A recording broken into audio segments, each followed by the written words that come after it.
Good evening, ladies, gentlemen, and MBs. Welcome to Warui Deshou's stream of thought covering Vinland Saga, Episode 3, Troll. Not to be confused with the movie Troll, which is apparently pretty decent.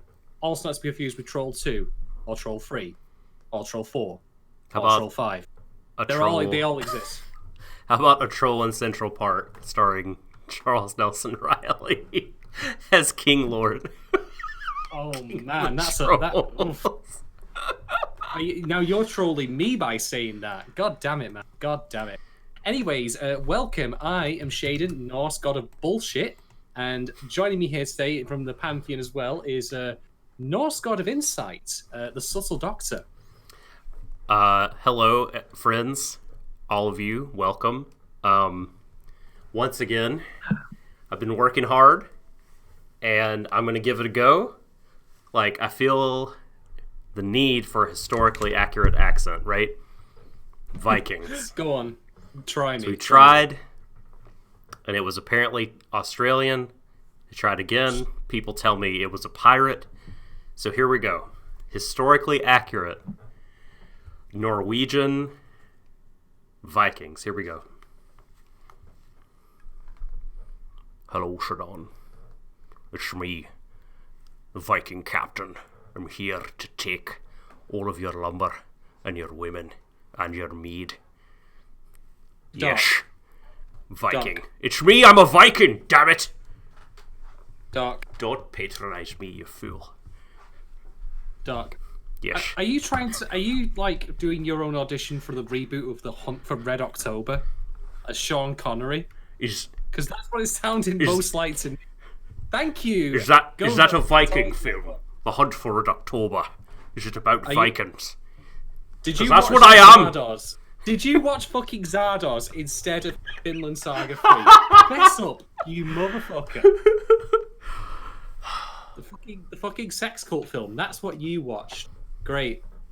Well, good thing I'm leading on this one, so I don't end up having to talk about, Sean Connery and, fucking G-string or whatever the shit he was wearing in that incredibly, messed up film. Anyway, there can only be one Viking. It's me. Highlander would have been more appropriate, to be fair. Maybe that actually is what Vinland Saga will turn into. Maybe it is. This is wrong too? No! Gosh. One day I'm gonna... Alright, back to the drawing board. The Viking. I'll get the Viking next week. I think that at this rate, you're instead going to be filling out a bingo card of celebrity impressions. I mean... You're gonna do Arnie next by accident. He is from Austria. He is from that kind of, region in the world. Goddammit. All right. So yes. Get back into it. Dolphin, what you doing? Get off the ship. To be fair, he also was Conan the Barbarian. Are you going to give us a what is best in life? Oh my gosh, I'll have to watch that part. Yeah. Stay tuned next episode, folks. We're going to get the closest Arnie to Vinland Saga connection. Oh man. What is man. best in life quote. It's going to happen. It's going to happen. But for the meantime, let's actually talk about the episode. We do, of course, have a little bit of housekeeping first to do, which is to catch up with the polls from last time. And also, I think you've got some insights on the directors as usual, I believe, Doc? Indeed. Let me pull up the polls. And while I'm pulling up the polls, why don't you, for the general audience, throw out some Patreon shillery? Because you've just published a thing. I've just published a wretched, cursed abomination. I have basically put the podcast equivalent of a Razorhead, the character, out to the world. By which I, of course, mean it is my 55-minute-long evisceration of the, supposedly one of the most popular and well-respected and liked animes of the year, if you go by, the ratings it has. I'm, of course, referring to The Rising of the Shield Hero, aka, the show that was given to us that A, is a turd, and B, they didn't even bother polishing before they handed it out. Thanks for that, Kinema Citrus and Crunchyroll. Nice one. Why just fucking firebomb my house next time? You'll do me less than watching that turgid piece of shit. Fuck. Bloody hellfire. But yeah, that is now available. If you are interested in listening to it, You only need to subscribe for $3 or more to get a hand on that. There's also other wonderful content provided by, Hair Doctor over there. He has put out some content, I believe, on Spider-Gwen, if I'm not mistaken. Yes, indeed. And Ready Player One, the odious novel. The one you wouldn't even use to wipe your ass with. Nope. Jesus. Not. I wouldn't do it. No, exactly. And on top of that, we are, of course, continuing our look at Given week on week as part of a new series we're doing called Second Stream, which is a kind of more lean, lighter version of the format we use here, where it's less plot summary and more just talking points. Given, by the way, if you want a very TLDR kind of, examination on this stuff, it's really enjoyable. It's very refreshing, very light, and if you want to hear us talk more about it and what it means to us, do feel free to check it out by also simply subscribing, this time I believe for at least the $5 tier. But yes, we do have more content incoming now that I've finally, broken free of the shackles of S.H.I.E.L.D. here. I can actually start to talk about some things that I might actually like. I know that's a crazy and scary concept, and I know we're in unusual, unexplored territory here. I know we have no idea what we're doing when you get me talking about something I actually like, but I promise you that's going to happen next. But that would be spoiling. This goes against the business strategy that we've outlined. You talking about good things. Indeed. But there will be something, but I can also reveal cryptically, because I'm not going to explain any of this. This is going to be a surprise. But there is something bad that I will be talking about soon, something pretty dire. But I'm not telling you a damn word about what it is. Not a single thing. That is just going to appear in the Patreon feed one day. And expect me to be about as mad at that, if not more so than I was at, say, S.H.I.E.L.D. Hero or Franks. But no more will be said. Welcome back, Blue Sea. It has been too long. And hello to everyone else in chat. Indeed. Hello, everyone in chat. Good to have you all here. Yeah, and also in case, if anybody's watching this and hasn't checked their Patreon inbox, if you are a member of the Tier Bando subscription level, we're taking requests now.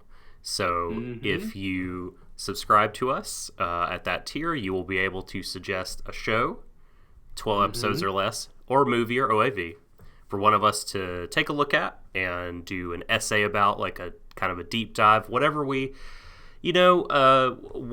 feel is kind of the most meaty thing, whatever we kind of grab onto, we'll do like an essay about it, or maybe a review if we feel like it's something we'd like to holistically take apart, like Shadon took apart S.H.I.E.L.D. Hero. Yeah, if you want to hear me scream in anger at something that you think that you'd find funny, like, just to hear me suffer, you can pay me to do it. I will do it. It's basically, we're turning that part into the anime version of Jackass, where we will deliberately hurt ourselves, for your entertainment, if that's what you want. But you got to be in it to win it. So get subscribed to that Patreon and make your requests, and we will get them covered. Yes, indeed. We got a couple already in the pipeline that I'm looking forward to deeply. So yeah. Well, thank you, by the way, for your expert stalling tactic. I have found the Twitter polls. Here we go. From last week. For me. I did tell you I was a Norse god of bullshit after all. Did you think I was lying about that? Did you think I was making that up? No, anyway, listen. Polls, my well, that's you know what? Would the Norse god of bullshit lie to you? That's sort of like a paradoxical pretzel, right? Because can you believe anything? Okay, all right. We'll leave the Greek. We'll leave all Greeks are liars, the Shadon version, for a moment, and get to the polls here. Vinland Saga Episode 2, Poll 1 is Thor's making the right decision to go to war at Floki's request in order to save the village. 63% say yes, he is making the right call, difficult though it may be. And I agree. I'm with the poll participants. Excuse me, something in my throat. Have you ever... This conversation's going to go strange places depending on what you're saying. Were you ever a fan of Homestar Runner? Did you ever partake in that? I know of it. Okay. I know of it. It's for those who don't know, I think they are no longer a going concern, but there used to be this sort of flash animation like That's right. universe of characters. Homestar Runner was the main character, but they would do their own, like they had a bunch of series, and there was a commercial for marshmallow candy, and it was like a happy marshmallow with bat wings, like advertising for Halloween. And at some point during the commercial, he just starts coughing and says, "I think I got a toenail caught in my throat." And that's what just occurred to me as I struggle here to talk to you all. Okay, back on track. This stream is starting off so good. Can those who have returned for more ever truly escape its effects? An extremely serious poll. I'm very sorry that I just did that comedic, stupid, silly tangent and have no fucking like bridge to this super serious. Can history truly be left behind? No. 90% of the fans say quite the landslide there. Very lopsided. So, and again, I would also agree there. We're gonna have some polls throughout the show as well. You can vote on those as we go at Warui Deshou on Twitter.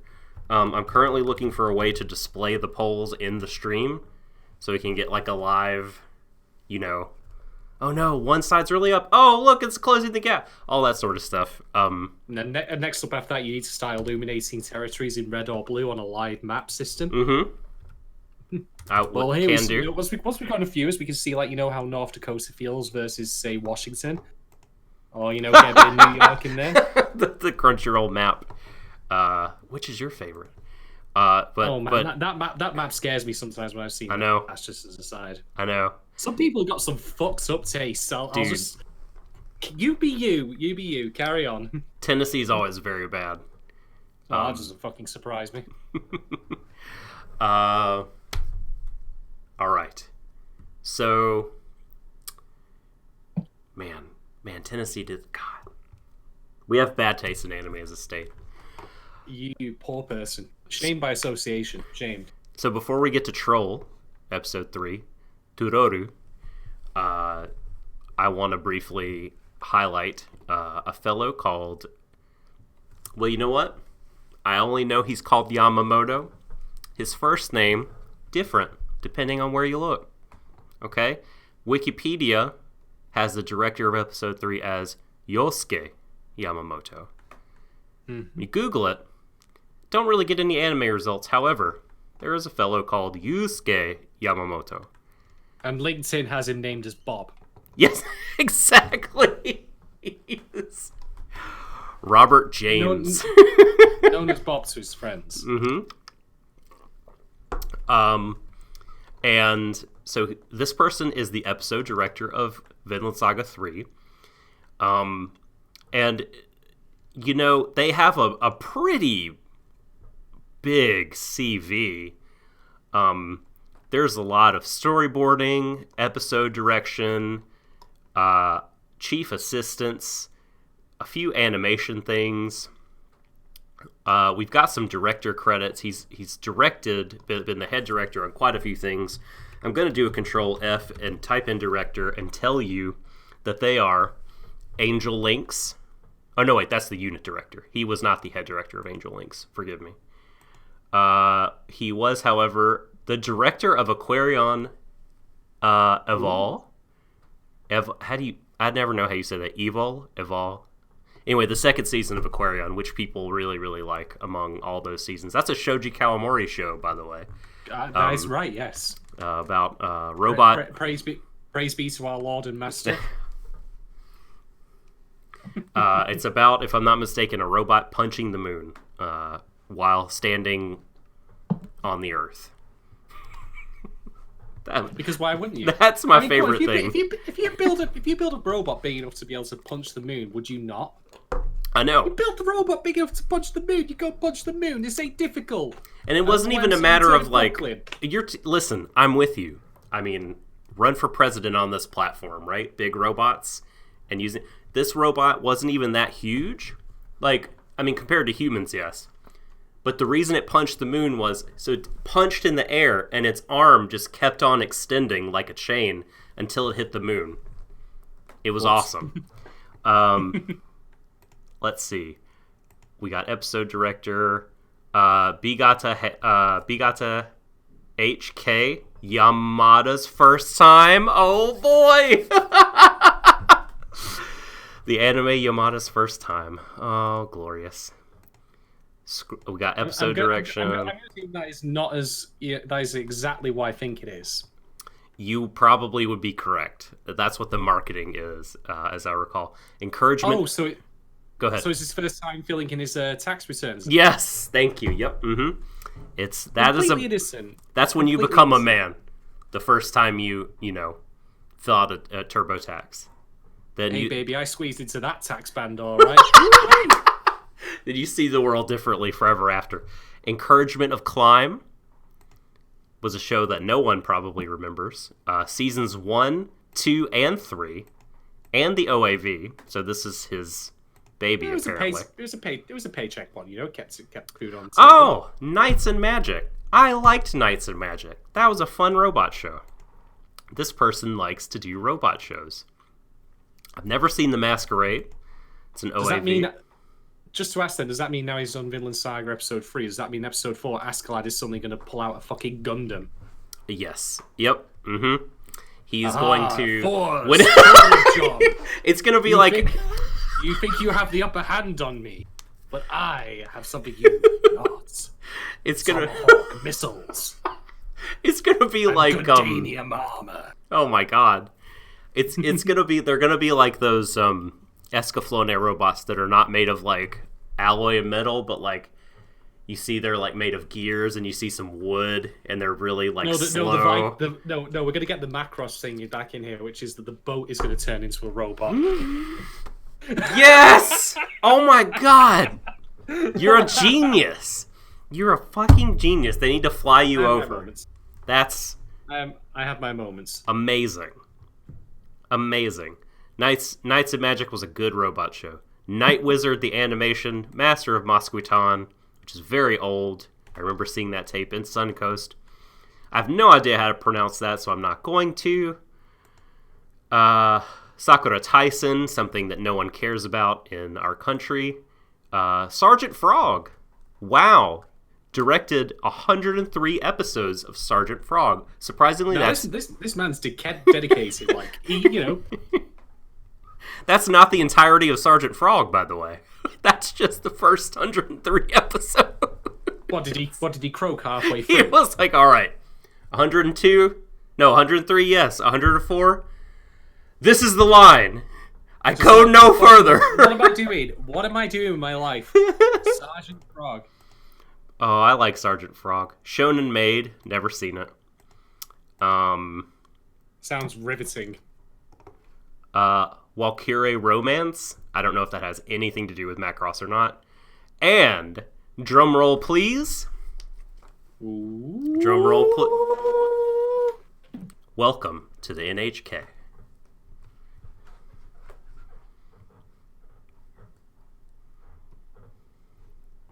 Jesus. Man. Fuck. Long resume, but an interesting one. That's a thing to finish off on, because for those who may or may not be in the know, Welcome to the NHK is currently sitting at the top of the pile of every anime I've ever seen as my personal favorite of all time. But I haven't seen it in a very long time, so just put that in the back of your mind for something that might be discussed as part of our, Patreon slate of content at some point in the future. Possibly. Just saying. Woo-wee. So this guy's he's incredibly experienced. His CV's longer than my arm. That's impressive. That is impressive. For sure. And there's certainly some good stuff to talk about here in episode 3 of Vinland Saga. One moment that's not so much, but we'll get to that, although I don't think that's really the director's fault as much as the CG artist not understanding what your pitch and role are, but we'll get to that. Anyway, I'm ready. So let's talk about episode 3, Troll. So we pick up pretty much where we left off last time, which was Floki meeting with Askeladd. Who is Askeladd? Askeladd, he runs his own mercenary band out of the Faroe Islands, as we'll find out later on. And they're discussing, just a bit of light-hearted banter, a bit of jokiness, a bit of casual assassination, the same things you do every Friday night at the pub. Mm-hmm. You know, oh, you just kill this guy? Yeah, why not? But it's not as simple as that, actually, because they do end up negotiating terms. Askeladd actually wants payment in advance. Whereas Floki is insisting on, only getting it when the body is delivered. This scene, by the way, has a moment in it where you do again get a reminder of the contrast between Askeladd's men and Floki's, at least as far as surface level goes, because you get shown, oh, there's the Jomsgard Vikings, they're just standing around, being, disciplined, organized, and then you've got Askeladd's men who are being, drunken frat boys. Or are they? Because halfway through the discussion, a spear flies from a gentleman named Bjorn right into the map between Askeladd and Floki. Pay attention to the noises, by the way, when that spear lands, because you think it would hit wood, but it hits something quite soft and squishy, it turns out. Yep. Very squishy.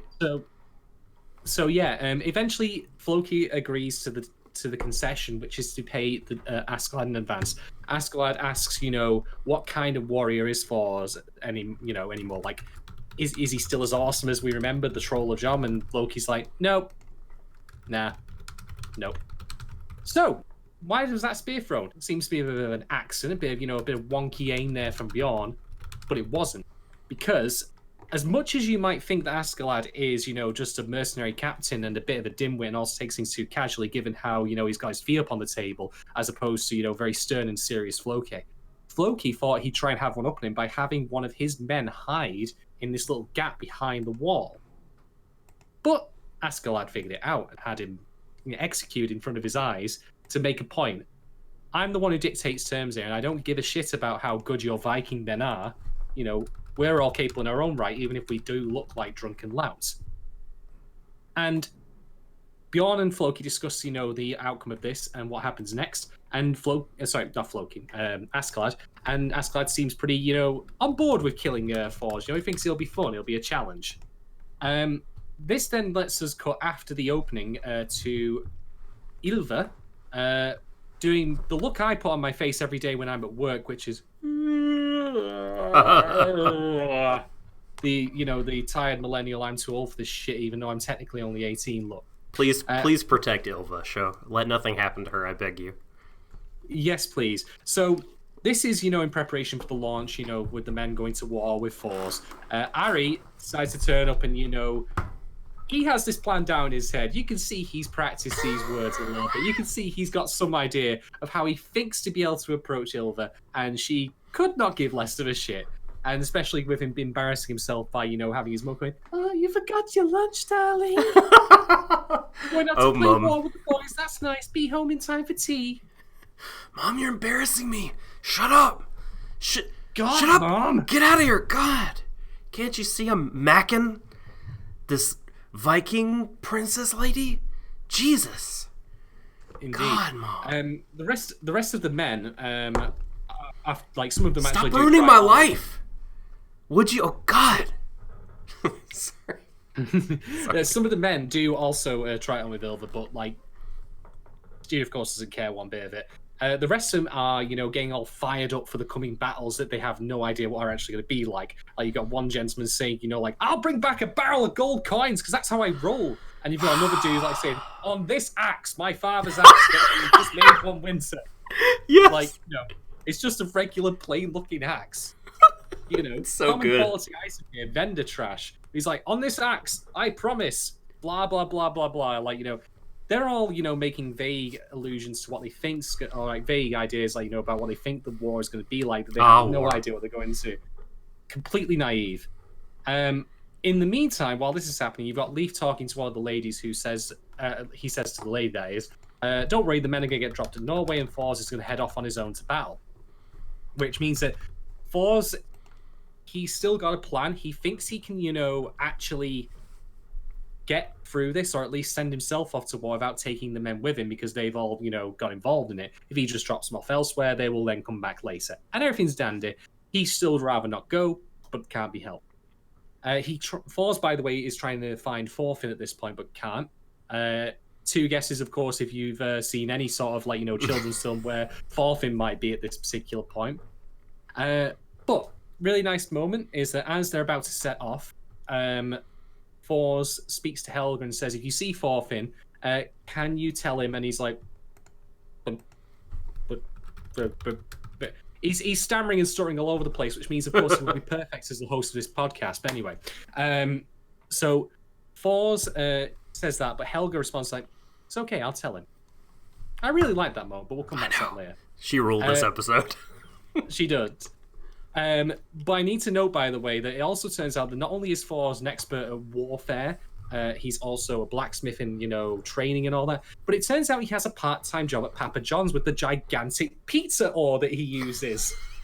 It's a stone-baked oven pizza ore. It's fucking huge.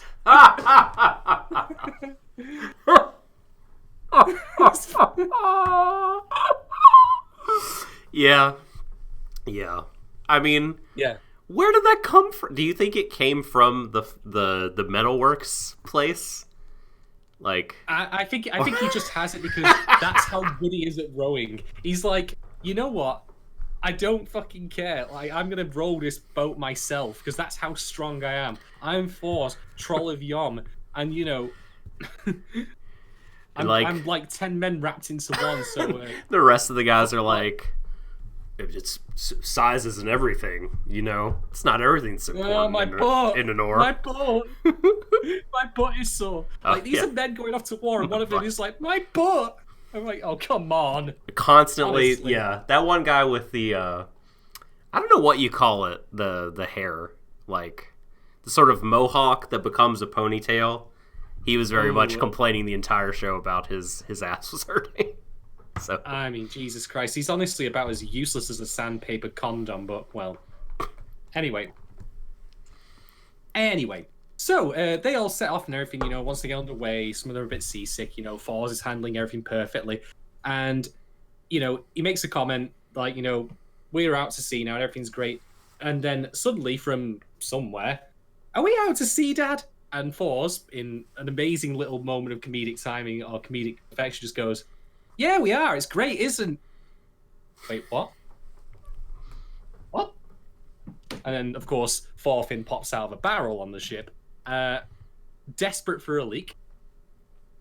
Classic kid. I mean, you could probably attest to this. How many times have you told your kids when you're going on a road trip, go and use the bathroom for? Yeah, there's that look. I saw that look then, Doc. That look was of a man who's just like, I tried. Yeah. I really fucking tried to tell them, can you please pee before we leave? Although, to be fair, they're at least out in the open ocean, so Thorfinn can do it there as opposed to, seeing one of those awful signs that says 70 miles, next gas.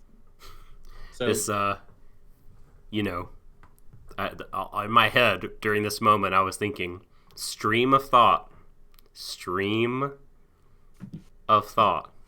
Vinland Saga episode P. Stream of thought. Now I really know you are taking this. This weekend, so I told you the other day I was taking my kids to the pool, and my youngest son, has no kind of inhibitor, on anything. He'll just say whatever he wants, and I am, of course, he's got his floaties on and a noodle, so he's just kind of floating along, kicking around, dog paddling. And he's on kind of one side of the pool, and I'm out going to buy. Please don't tell me. No. It's not what you're thinking. Not quite, but that doesn't help. So I'm getting. They have a snack bar, so I'm getting the kids. My middle son wants some Sour Patch Kids, so I'm buying him that and a Gatorade. And suddenly, my youngest, Lee, says, Daddy, can I pee in the pool? I'm just gonna pee in the pool. Just public in an outdoor pool. Loud as you can be. Totally audible. And I turned who's that child? Who is that? You know what? I don't know who's he. I don't know who the fuck that but is. I'm going to be a good person. I'm going to be a good person and take him to the bathroom. I don't know where his dad is, but I'm going to figure this out and we're going to have a talk. Right? Oh my fucking God.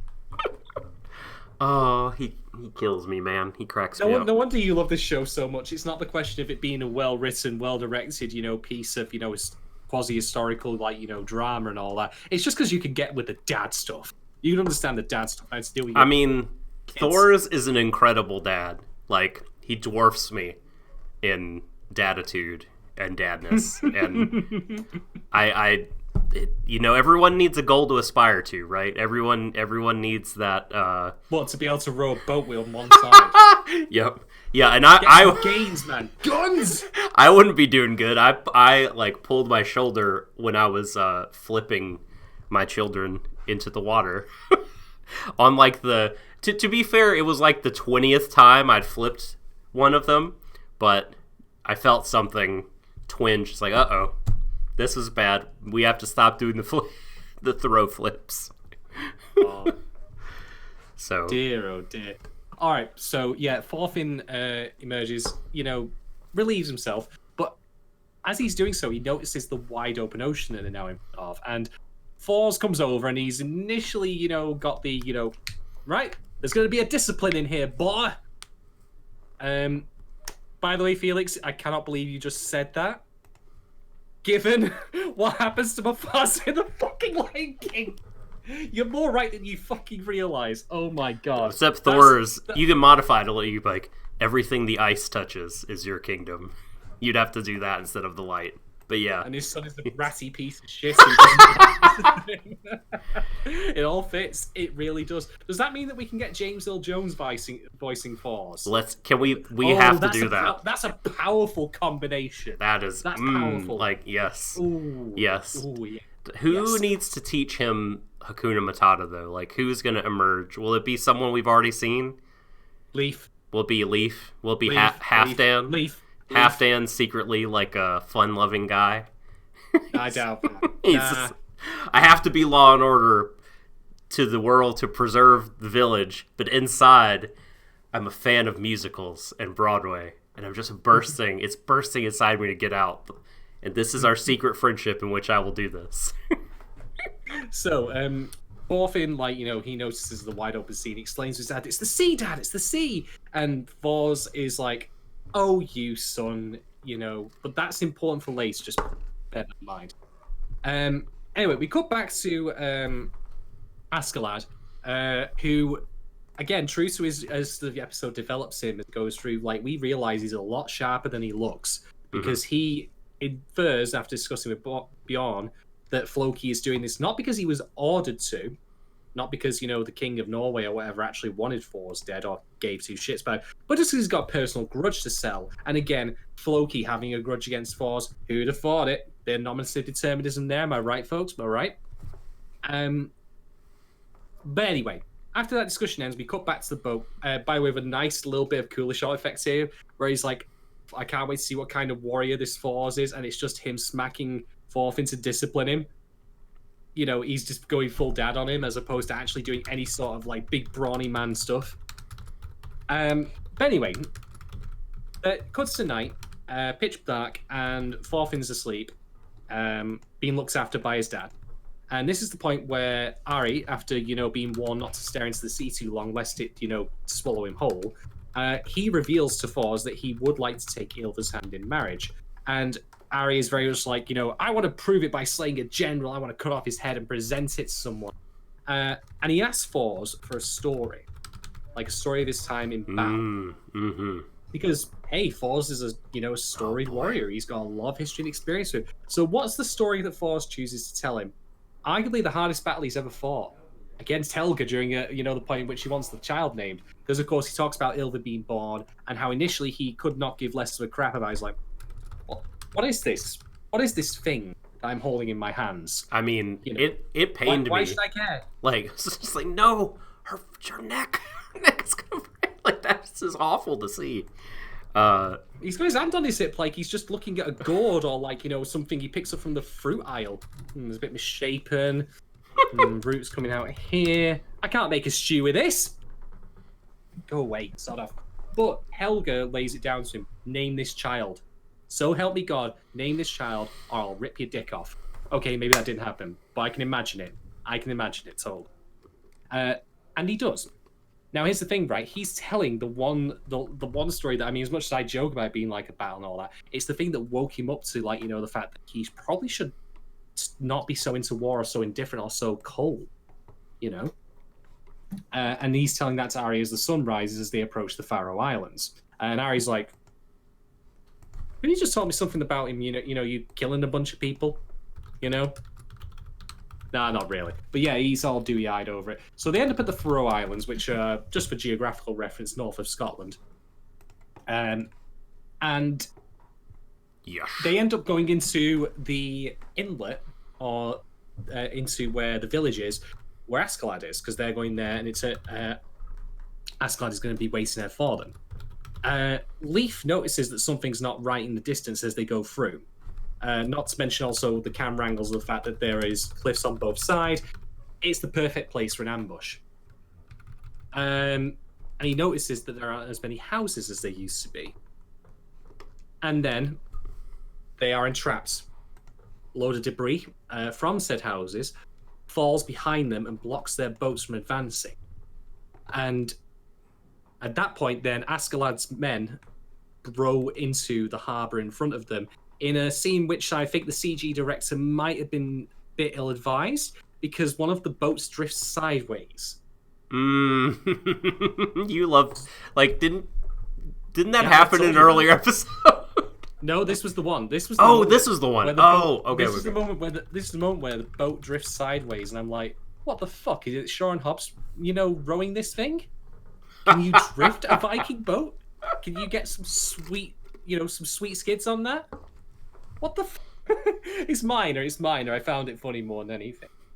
And at this point, the men who are with Thors, who we've seen before early in this episode, being like, I'm going to go get a barrel of gold, I'm going to go get a necklace, I'm going to win my father's axe. All this, hollow machismo is now revealed for what it is they all collectively and individually brick it over what they're about to witness, because they see how many pirates there are over there. Thors makes mention to Ari that, they can't take them. These aren't like, people doing piracy, or rather, these are people like, just doing piracy at summertime, thus confirming that the gig economy actually predates modern times and was around in Viking era. No, really. Do you reckon Askeladd's guys, worked for Uber while they were at it? There was like a Viking Lombard outside. Uber drivers arrived.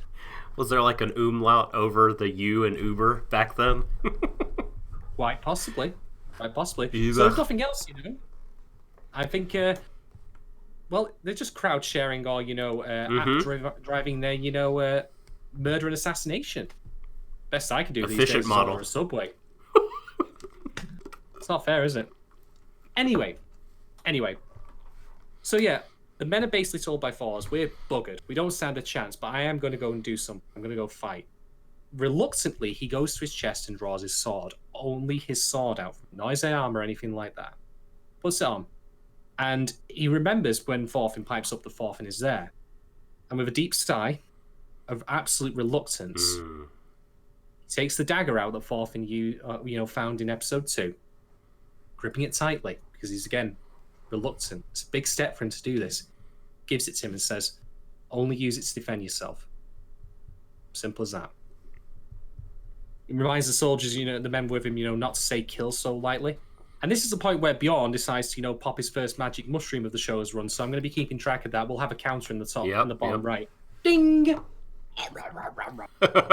So I think that, maybe Bjorn is a secret Super Mario fan and he thinks that it'll give him an extra hit point because that's why he's eating it. That'd be my guess. If he gets one more, he'll start having it as he, cleaves his way through a load of Vikings. But no, he mentions like, hey, he looks strong and all that. And Askeladd says, I think they're going to come fight. And he's like, what? Thors is on the boat. My God. So yeah, Thors arrives on the boat. And he is armed, bear in mind. And there are like a dozen men on said boat. And they all think he's completely crazy. But Thors demonstrates his superb mastery of CQC. Remembering the basics. He just completely batters the lot of them without killing any of them. Yep. He just walks right through them like they're nothing. But then he stops before Bjorn, and that's the episode. That's it so far. Yeah. We get to see, Thors have a little bit of that old warrior spirit come back. but he's still very much a pacifist, or rather, he doesn't, want to, kill anyone at the very least. He doesn't even maim them. In theory, with his sword in hand, he could, cut legs, hamstring him, you name it. But he won't even do that. He won't even do that. He owns them all non-lethally. Yes, absolutely. He wants that big boss rank. He's trying to get it done quickly. He's got achievements to unlock. Come on, man. I mean, it's true. He's a troll. He's a troll. Of course, he's also a gamer. We only have so much time, and don't have time to play through the game twice. So go for those achievements on the first run. I understand. Absolutely. So yeah, that was episode 3, Troll. We don't have the next one out just as of yet. So what is going to happen next ultimately is to be decided. Finally, new Vinland Saga. New Vinland Saga, yeah. Provided Amazon don't fuck it up again, because they've been known to do that again and again and again. All right. So talking points, Doc. Do you want to go first? I would. After a short break. All right then. See you in a bit, folks.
We're back. Thank Yo. you, folks, for sticking with us. Doc just went to practice his, Arnold Schwarzenegger impression in front of the mirror. That's it. Yep. Absolutely. That's all. Do it now! That is what is best in life, is it not, Doc? That is, what is best in life. I need to watch that scene because I don't know the dialogue. Oh my god! Oh, I'll do it, though. I'll do it. It'll happen. They're bloody hard, honestly. Anyway, carry on. Let us talk about Vinland Saga episode 3. Let's get talking points in the way. Let's talk about the Yeah. Let's get chewing. Chew it. Well, I was gonna say my favorite thing. I don't know if it's my favorite thing, but this episode was like a bursting of the bubble for those young men, right? And it was an obvious sort of thing. It's not any like, whoa, I can't believe they did this, but it was extremely well done. From the beginning of the episode, where you say everyone is like, the village is cheering them on as if they're going to go, I don't know, on some kind of grand risk-free adventure. You know, like they're gonna like climb a mountain or There's no way this could possibly go wrong. It's like they're graduating from high school. Yeah, like all right. But and it's weird. It's really easy for us to like look at it, right, and be like, they're dumb. They're holding these weapons and they're just so like oblivious to all the risks and everything. It's easy for us, you know, because of all the video evidence and of history that we have. But, you know, I'm reminded when I was watching this of, like, I've been listening to a podcast off and on called Hardcore History. Some of it is behind a paywall and some of it's free. He's got a really long set on World War I that's free. And he was talking about the French during the early stages of World War I and how their young men were a lot like this. They were so like, you know, like, where are the Germans? Like, come on, we want to get this going. Like, let's get it on, you know, valor, honor, conquest, like war. We go kill some people, then we go home and eat a turkey leg or whatever. Like, or I guess eat cheese and drink wine and smoke cigarettes. But I guess like when you haven't really been exposed to like the horrors of war and you don't have that in your history bank, you don't have a lot of evidence, I guess it could be really easy to fall into that. And like we talked about before, like the kids have kind of grown up playing these games where when it's all over they get up and wipe the snow off their boots and go inside and have some mead. But yeah, they find out shit's fucking scary. They don't, and they're not even doing any. I love it that they haven't even done any fighting. You know what I mean? It's not like they get cut and they're like, "Oh my god, I'm cut." It's like just the mood, just the aura of that threat. There are people that are going to kill you, like, is enough to have them like pissing their britches. It's not even just that as well. Like they don't even engage these pirates on even footing. They're ambushed. Their escape route is cut off.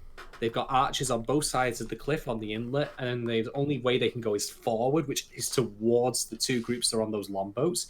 It's like the scene at the start of the previous episode, which again shows war and conflict for what it is. Rules and honor be damned. They don't fucking matter. You know, people will do what they need to do in order to win, and that's what Askeladd is doing right here. It's true. And yeah, there are a couple of really great. I mean, you mentioned when the boat emerges. That scene. I know that there are CG issues, right? I know it's like not perfectly They're minor.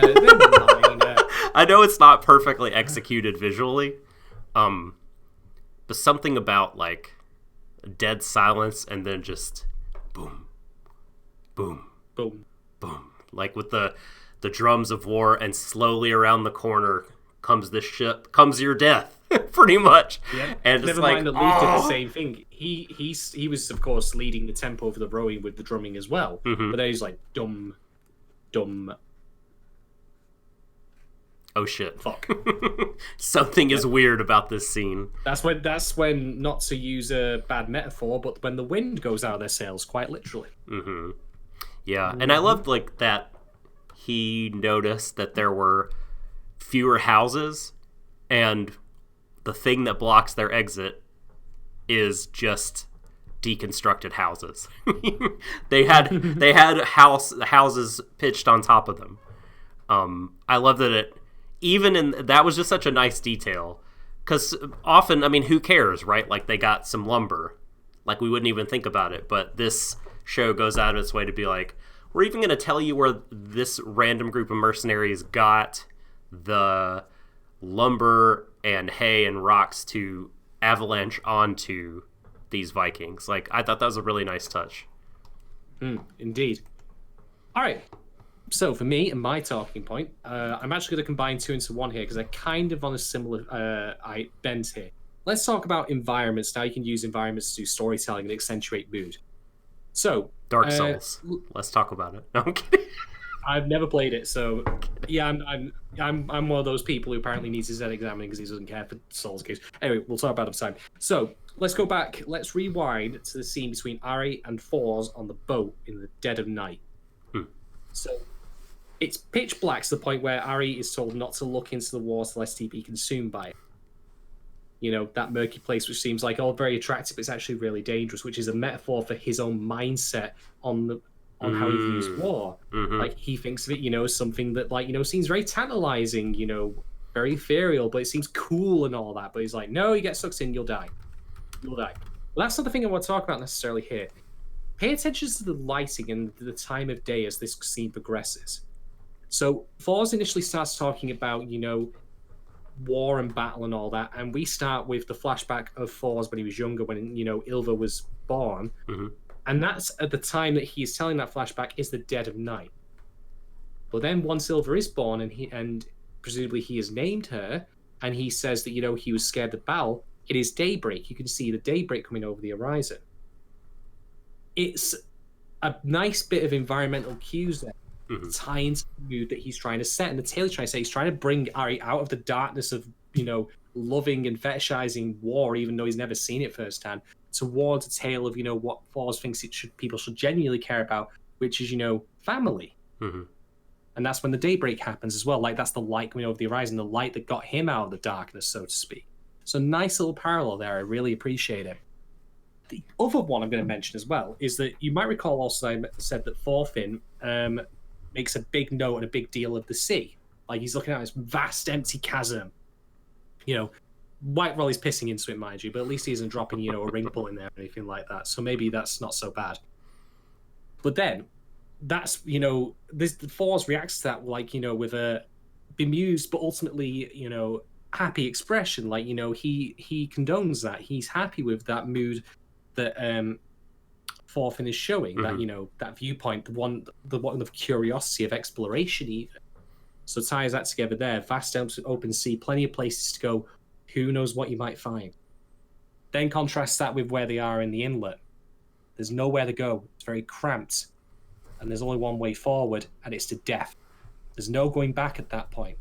So that should contrast again. The open world, the curiosity of exploration, you know, the wonder of finding things versus conflict and strife represented through that. That's environment being used to accentuate storytelling there, and I think that's fucking phenomenal.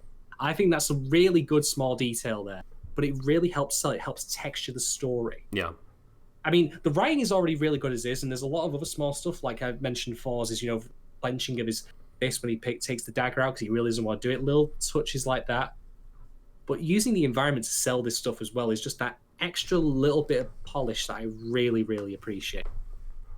Do you find the two different Thor seemingly acknowledging two kind of different things or overarching views about the ocean contradictory? What, that it's dark at night and therefore it swallows you in? So, like, yeah, so the way he reacts to Thorfinn is, as you say, like, the ocean represents something, like you said, that's like a wide expanse, curiosity, adventure, something that you should look upon and your heart should feel elated and joyful, and it's this thing that carries you forward toward all this good stuff. But also at the same time, apparently, it's a dangerous, mysterious thing that if you look into, you will get pulled in. I don't think it's bad, but I'm just wondering what your take is. No, the difference is just that that's at night. It's something that you still have to exercise a little caution about, but, you know, in the light of day, it's perfectly fine. It's good. It's as simple as that. Just, it's dark. It's a more practical thing. So not necessarily contradictory, I'd argue. Love it, but respect it also for the same reasons, because it is this just huge and powerful thing. You mean like Helga? Oh, Helga.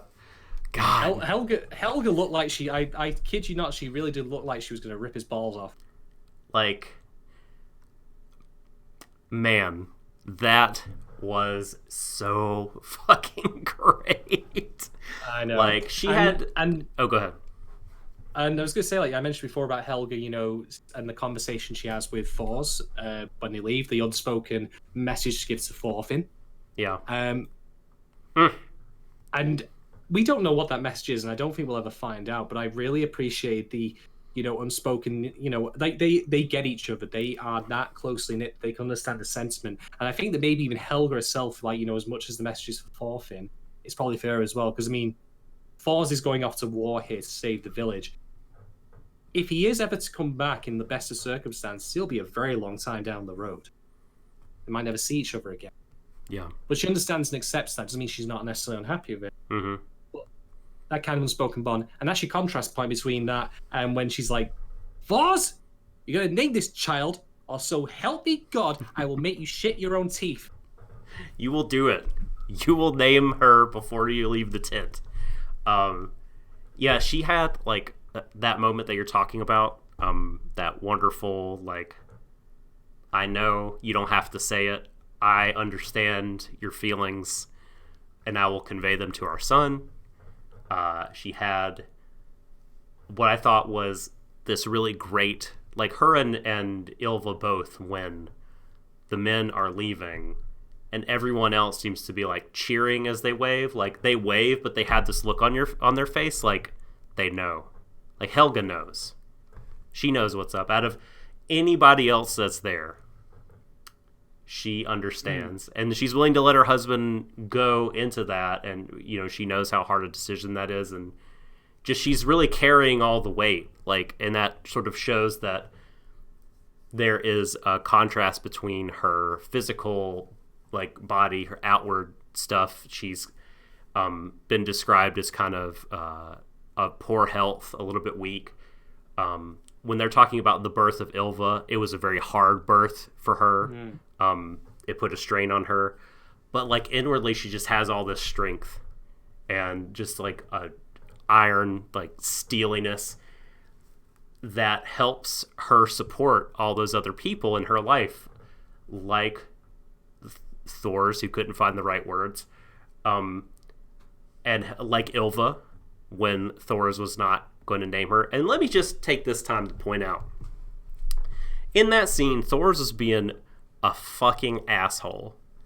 And, like, what the fuck, dude? Like, I was, like, all aboard the Thors train until we see past Thor. And look, I know he's become a better person for being a family man.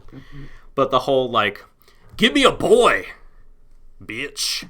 The commander wants a boy. Not because I wanted one, but because the leader, your dad, wanted one. And just in the same way, like, oh, I didn't want the Nike shirt or the Nike trainers. I wanted the Adidas ones. How could you get this wrong? Come on. So bad. Like, and like, what else is it? So, give me a boy. And I mean, like,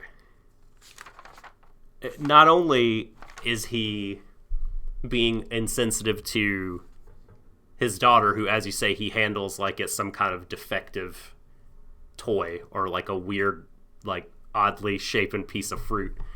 But, like, Helga just went through hell birthing that child, and just to be like, you know what you gave me, not what I wanted.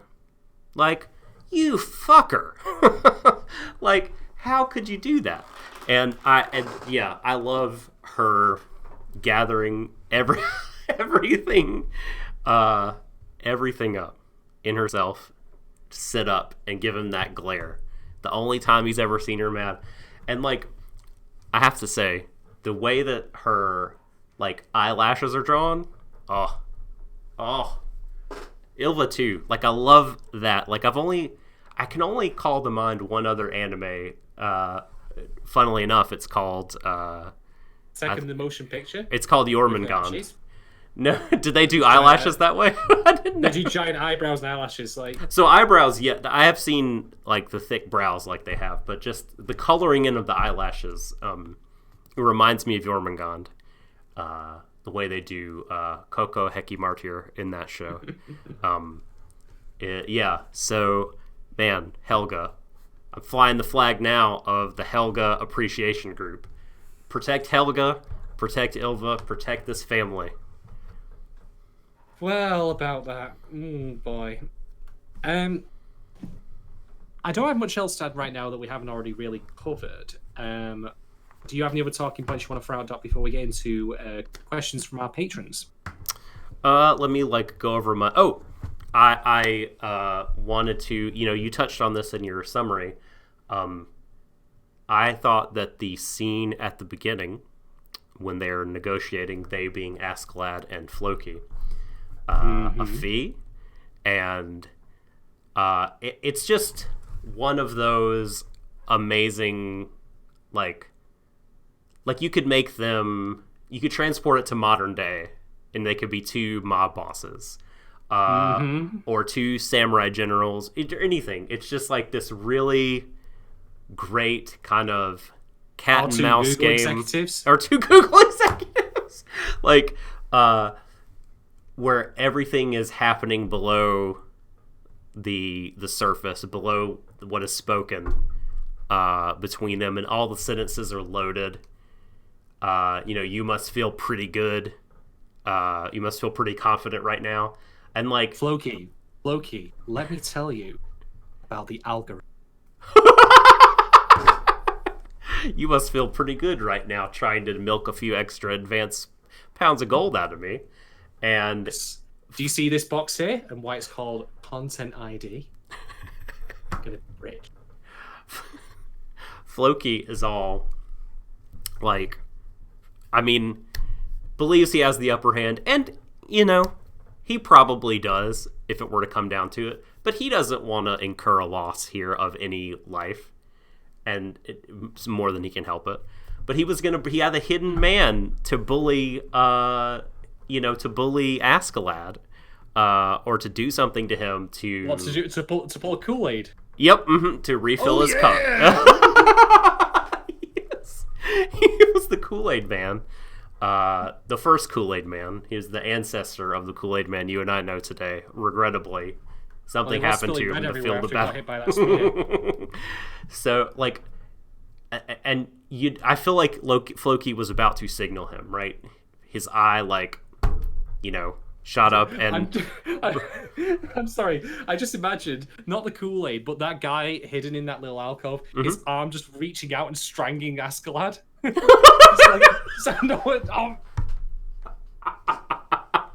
fuck? Oh, that's incredible. Or just putting ice down the back of his shirt, No, it reaches out and just slaps him and then just goes. What does hit me?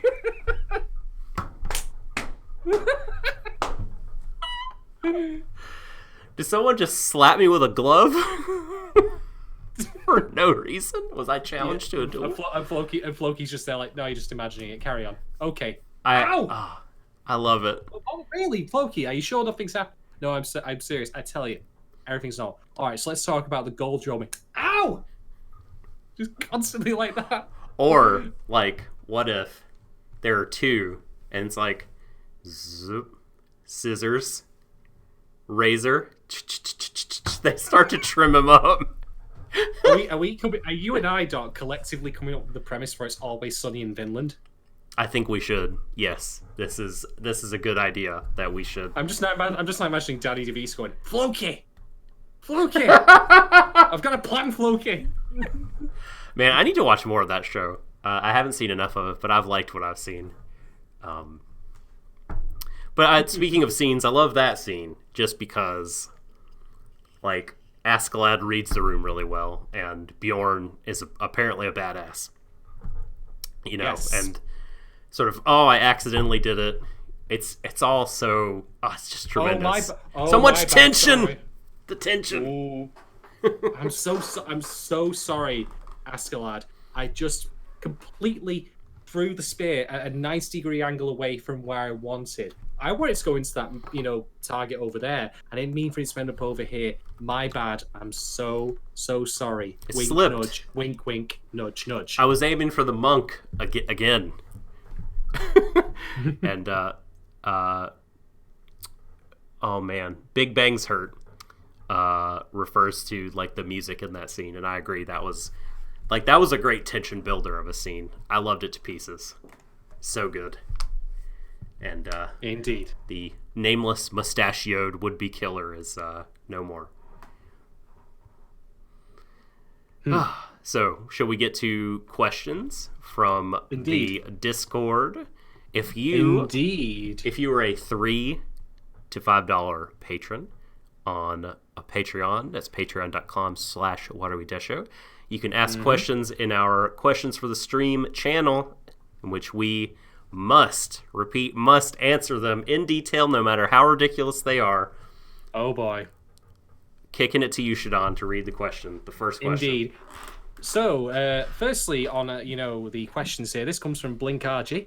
I probably completely mispronounced that name, and next time I see him in person, because he lives in Liverpool and plays fighting games, and I know him in real life, he'll probably, give me a slap for that. But anyway, he says, what's the deal with Bjorn's mushrooms? Now, I have a theory on this. Okay. But it is actually, surprisingly enough, not too far off the Super Mario joke I mentioned before. Oh. But the thing is, right, mushrooms, a substantial number of them, and I'm not talking about the ones that you buy at Tesco, are psychedelics. And the thing about that is that I don't know the exact details, but I know there's at least some evidence throughout history of various warriors, using drugs as, something to make them not feel pain or fear or anything, or even just to give them a combat high. Maybe he's getting off on it. But in the OP, we do see him also simply eating one before he starts cleaving through a bunch of people. So I think that Bjorn is literally eating that mushroom just as, to get pumped up. If he had literally just gone like that, same difference, I would suspect. But I think that's basically it. He's using it as a consumer. He's using it as a drug, to get him all pumped up for battle. Yeah, I agree. I don't know if there are any mushrooms that spike adrenaline or whatever. It could be... Maybe it's not even necessarily beneficial. He's just doing it for the kicks. Or it could be a fear suppressant, calm his anxiety before he starts, precisely chopping dudes apart.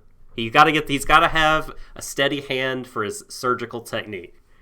And so he's calming himself with the shrooms, and this also is the answer I'm standing by, and is a plot in Dragon Quest XI also.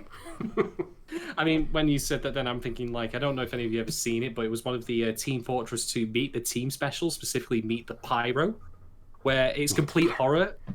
It's complete horror. Everyone's getting burned alive and chopped up by his axe, and you could see what he sees, and it's just like Candyland.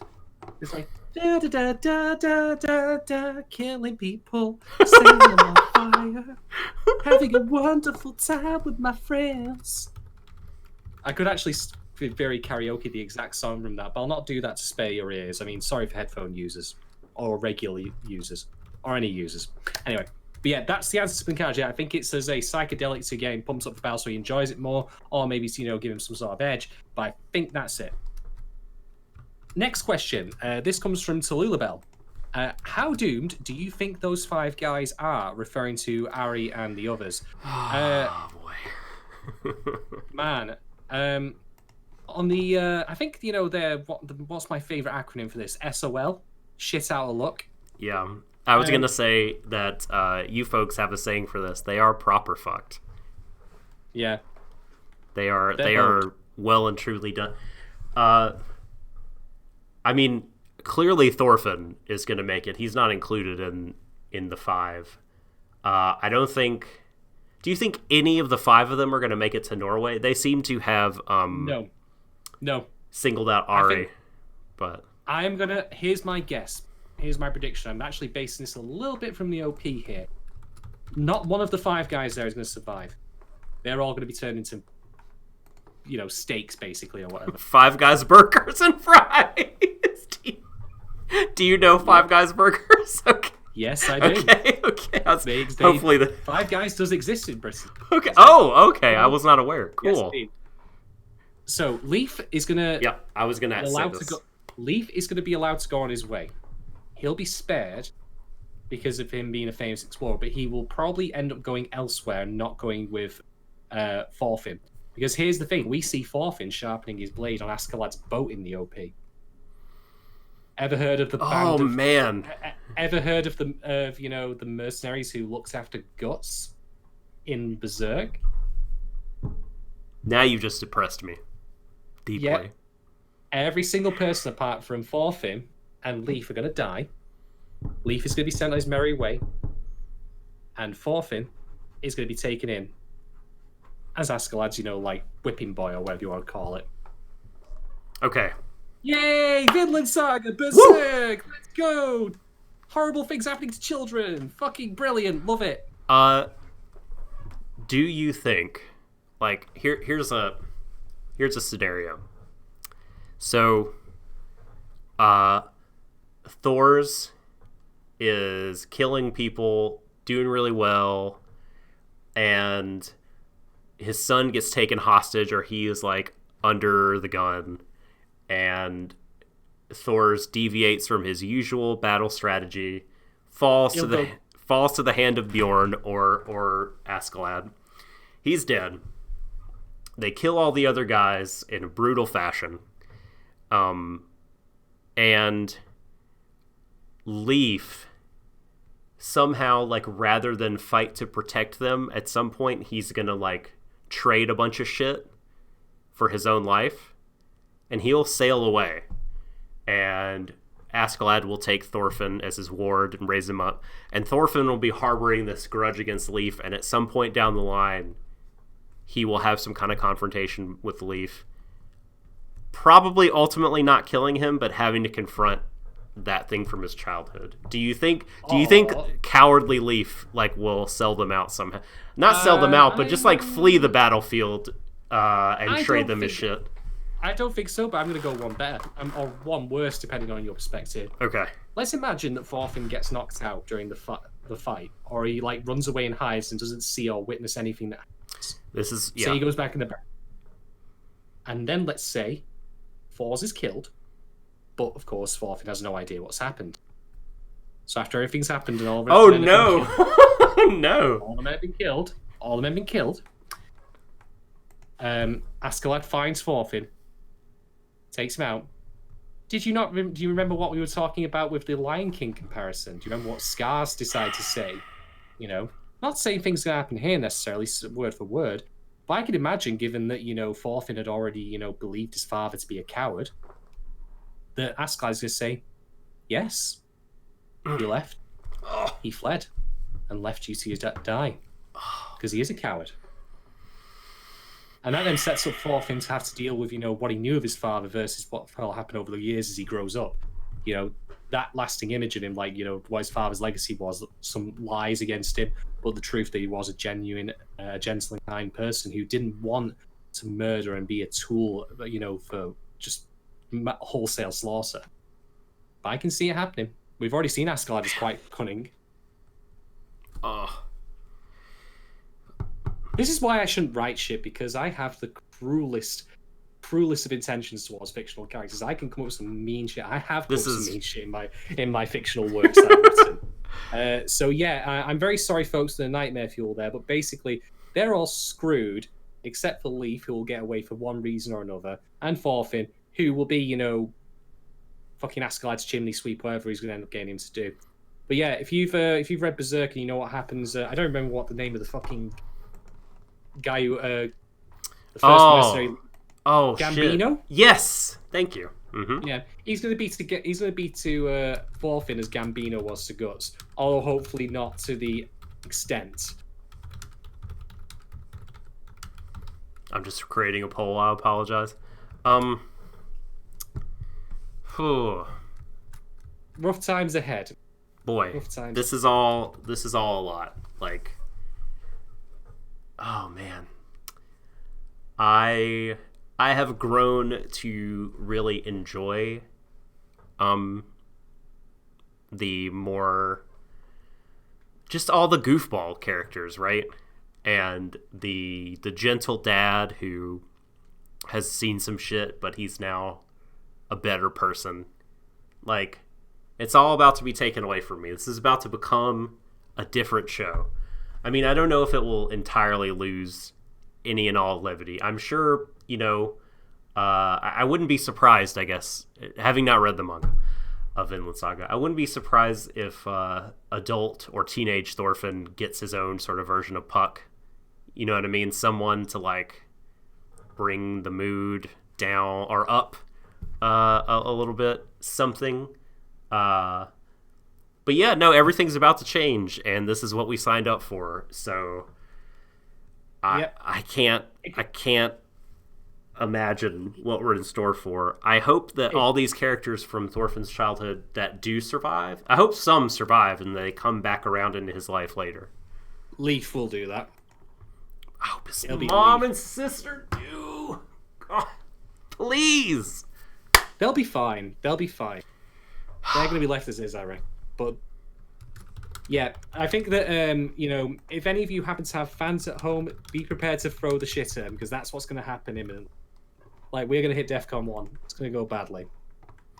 But that's the whole thing, though. Like, Thorfinn has had a father figure for much of his life who has been gentle, kind, and he's run against the grain of that. And inevitably, we know that Thor's is going to pass on or become, removed from the plot.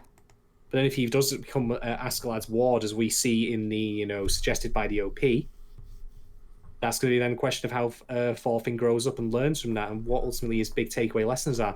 After all, I've discussed this already about the idea of nature versus nurture and fighting against it.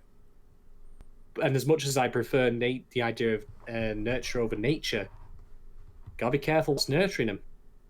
Yeah, it's true.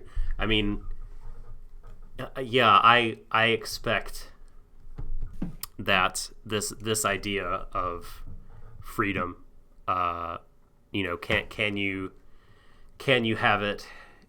Can you be your own person, in spite of the nature and the nurture? Like, can you make truly authentic choices?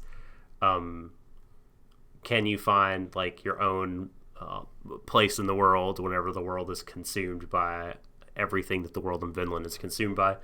All those things that were, I feel like, brought up in episode 1, like, I'm pretty confident that they will remain, and that adult Thors, or older Thorfinn, at an older age, is going to have his own kind of struggle with him. Like, is what my father said right about war being completely unnatural and awful enterprise? I find maybe he finds some kind of meaning.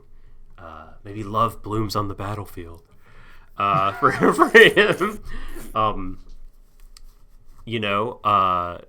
And that's how he's managed to live. But he's, wants something more after remembering what it said. I don't know. There's like a lot of ways it could go, but I'm sure that it's going to come back around to this. I'm very, very confident. Yep. So yeah, dark tides ahead, pretty much.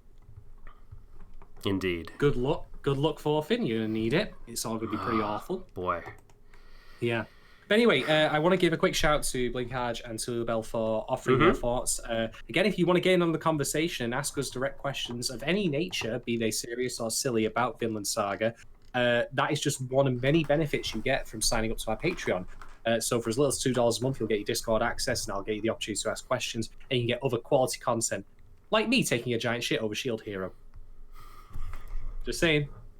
Not literally. We should put this out there for people that didn't. This is not a real thing that we filmed. This is. I'm not a metaphor. I'm afraid. I'm not the angry video game nerd. I'm afraid. I wish I was. This is a simile. Shouts to you, James, by the way. Anyway. All right. Anyway. But yeah, that, I think, otherwise, if you don't have any more talking points, concludes our discussion of episode 3, Troll. Trollu. So let's rate the episodes. Doc, you can go first, my friend. Okay. I'm gonna give this episode. Damn it! I'm struggling with writing backwards. I guess I can't do it this time. All right. I really, really liked this episode, like all the previous episodes before it. I think that the show, like episode 1 might have been a stronger episode in many respects, like technically and world building wise, and like just setting the table efficiently. But it's just one of those things that, like, the more time I spend with characters and in a well done series, the more investment I get. And like, this episode, from what it lacked in all that stuff, like the emotional investment is going up. So I'm gonna give it I think the same rating that I gave episode 1. I'm gonna give it 4.5 pizza flipping oars out of 5. Yes, well done, my friend, well done.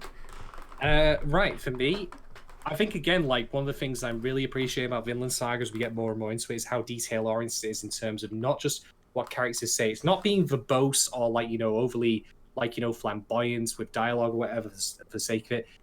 The detail here is often, like, environmental, or just in the little frames or touches, like, say, with Thor's, reactions taking the dagger out or his deep breath in the run-up to the fight.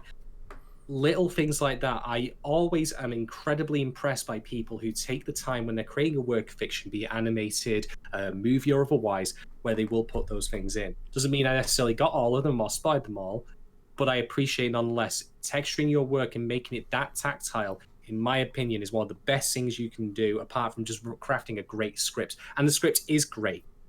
It's one of those things where, even though the setting is in Viking times, as you said, the quality of the storytelling means it is kind of that's the window dressing, that's the time it takes place in. But I appreciate immensely for what's going on with the story for both Thor's and his struggle for his own soul, and the struggle for Thorfinn and indeed Ari's soul. Like, you could argue he's trying to treat Ari in the same way as Thorfinn, like, as a kind of like a father figure, trying to guide him towards a better future than the one he's decided wrongly to pick for himself. So for everything that I've said, plus just how enjoyable it is in general, and those little moments of levity and just heart to heart and all that, not as strong as the previous episode in my opinion, but I will, in the end, give this episode 4.5, closet Vikings out of 5. The Kool-Aid Man. Yeah, Viking Kool-Aid Man. Oh yeah. It's not a jug. It's not a jug. It's a mead horn with legs and arms. The prototype, the Mead Man. Yeah, the Mead Man. Not as much of a ring to it as the Kool-Aid Man. No, sadly not. Anyway, thank you all, everyone, so much for joining us this evening to talk about Vinland Saga episode 3. We will indeed be back next week to cover episode 4 and whatever the hell goes wrong then. But in the meantime, you can catch up with some... Oh. Wait. We have polls to update. Oh, God, you're correct. Sorry. All right. Final refresh before I read. Here we go. The polls, and there are a whopping 5 of them, can be found at Warui Deshou on Twitter. You have a week to vote. Please vote. It's fun. Poll it's also mandatory, or I'll come round to your house and kick you. Yep. Mm-hmm. We have all your addresses. Does Ask a Lad write a column in an English newspaper called Ask a Lad? And the choices are yes, and he's brilliant. Yes, and it's shit, my favorite choice. And nah, it ain't him. And so far, brilliant and shit are tied, 44% apiece in these early days. But we can agree, it seems, that he does in fact write this column. Poll 2, should James Earl Jones voice Thor's in the dub? There's only one answer for this. Oh my god, yes, is winning. 75% to 25%. And 25% have voted on the choice no, and I'm a criminal. So if you vote no, I'm glad at least you admit it. You are incriminating yourself. Poll 3, does Helga rule your world? 75% say completely, 25% say mostly, 0% have picked a third choice that they are in denial about it, but ye. So again, smart fans here in the early voting days, Helga does in fact rule, at least mostly, your world. Poll number 4, Bjorn's mushrooms. Bro or bro? Bro, dude. So far, bro is at 100%. And finally, the last poll. Did Thor's find his oar at a local Pizza Hut? 50% say you know it, and 50% say it was in fact Papa John's. So those are the polls. Yep, get in on those polls, folks. Drop in your thoughts on that. But yeah, thank you all very much for joining us as always with Vinland Saga. We'll be back next week to cover episode 4 as and when that comes. Hopefully Amazon don't drop the ball on it this time. I mean, to restate again, if you are a delivery company that prides itself on delivering on time, you might want to do that. That's like, that's like saying, you're a clown and all you can do is talk about accounting. Do what you mean to do, Amazon, for fuck's sake. Although I suppose they are giving their I can make you laugh. Anyway. Just not all the time. Not when you come seeking a laugh. Then it was like, well, you know what? You can wait a little bit. You turn up at a restaurant and you're like, you know what? Yeah, I will have the spaghetti meatballs. And you're just like, no, I'm not making it. You can have this grilled cheese. I've got that. But I ain't making your pasta. I know you fuckers love breadsticks. Unlimited breadsticks, bitches. Enjoy. No, okay, anyway. So, all joking aside, yes, thank you for joining us. Do feel free to check our Patreon, peruse what we've got on offer there. Feel free to subscribe to that, or in general, just subscribe to the channel or to our iTunes or SoundCloud. Feel free to leave us a like as well and a review if you do have the time, as it helps our discoverability. Otherwise, we'll return next week with Vinland Saga Episode 4. And, as always, everyone, as we're one to do on this podcast every now and again, we'll, of course, sign off by saying, embrace everyone to the ends of the universe. Have a great night. Fate Unlimited Breadsticks.